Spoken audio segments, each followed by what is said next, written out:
Is your tub and or shower not producing hot water? Well, this happened to me a couple of days ago, and I'm going to show you what I did to fix it. I knew I had a couple of options to get the problem fixed. I could call a plumber. I've done that before. I know that they cost upwards of $150 an hour, and a job like this could easily cost over 500 bucks. I'm going to show you what I did in this simple 10-step fix. It'll probably take you about an hour or less to complete and cost you about $40 to $60 in parts. Now, as long as you're still getting hot water coming out of the other faucets in your house, the problem is probably not going to be your hot water heater. And thank goodness for that, because that can be very expensive to fix. It's probably going to be one or two parts in your shower wall.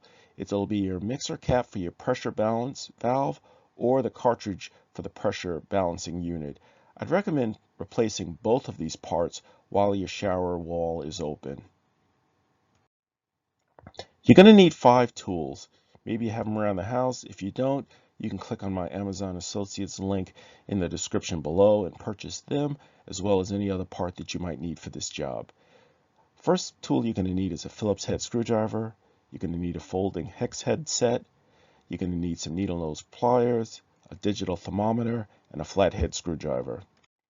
So step number 1 is you need to turn on the water that's coming out of the tub or the faucet that you want to work on. Then go into your basement and locate both the hot and cold water valves. What I'd say is if you have trouble finding the valves, the shutoff valves, find your hot water heater and then just trace the pipes leading from the hot water heater, and eventually, just by following those, you'll find shutoff valves. So when you return to your bathroom, the water should not be running. Again, if the water is running, go back, find the shutoff valves, and make sure that you shut off the valves. So assuming that the water is not running, what you need to do is to remove the handle of the tub, which is relatively easy to do.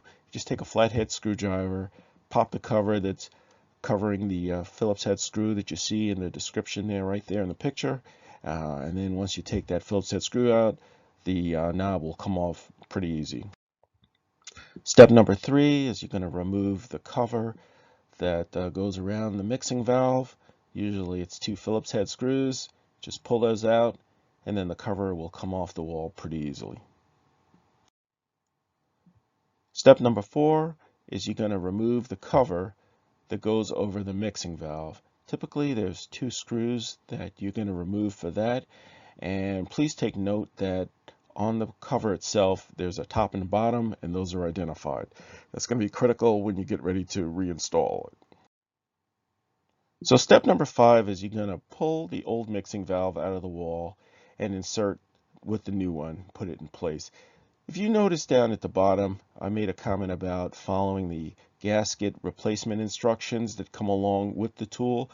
I didn't have to replace the gasket on my mixing valve. They were in pretty good shape.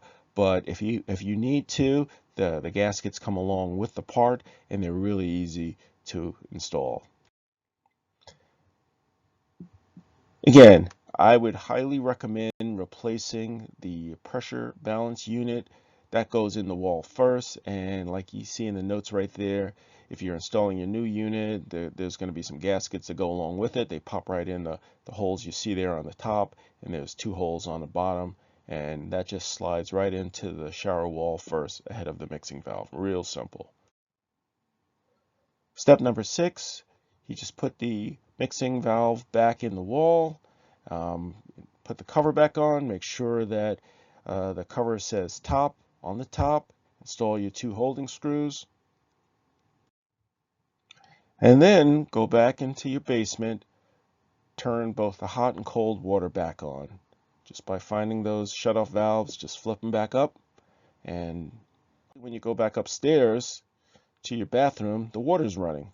So this is a critical step, step number 8 here.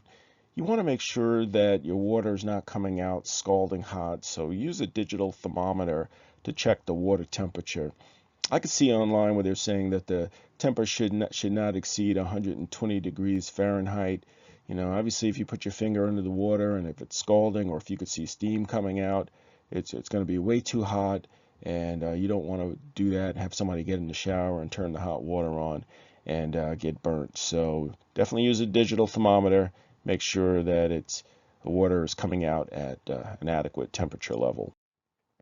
If the water is coming out either too hot or too cold, follow step number 9 here. Use that hex key tool to adjust the temperature. There's sort of like a little set screw, right? You see where the arrow is pointing. You turn it to the left or the right, and it'll adjust the water temperature up and down accordingly.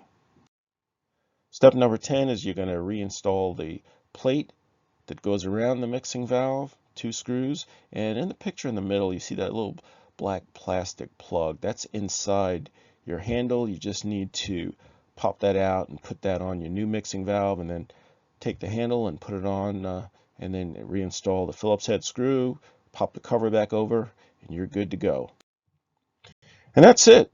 So to purchase the tools and the parts that I used in this video here, you can click on my Amazon Associates link in the description.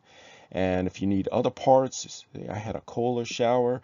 If you have another brand, you could just search on Amazon by clicking on the link, and then you could find the parts that you need. So that's it. Please like this video, leave comments, and subscribe to this channel. Thanks for watching.